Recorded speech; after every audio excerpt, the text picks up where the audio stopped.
Кратко време откако американците 4-кратно ги зголемија давачките, Европската комисија одлучи од наредниот месец покрај редовните 10% да воведе дополнителни царини за кинеските електрични возила.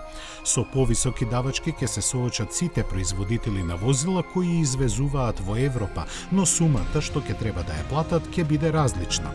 Главно образложение за ваквиот селективен пристап е дали производителите соработувале со европските истражни органи кои отпатуваа во Кина да проверат колку нивното работење е поддржано со субвенции од тамошната влада.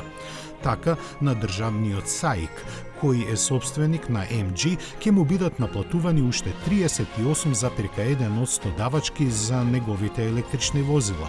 Бројката за Geely е поставена на 20%, а на Build Your Dream на 17,4%.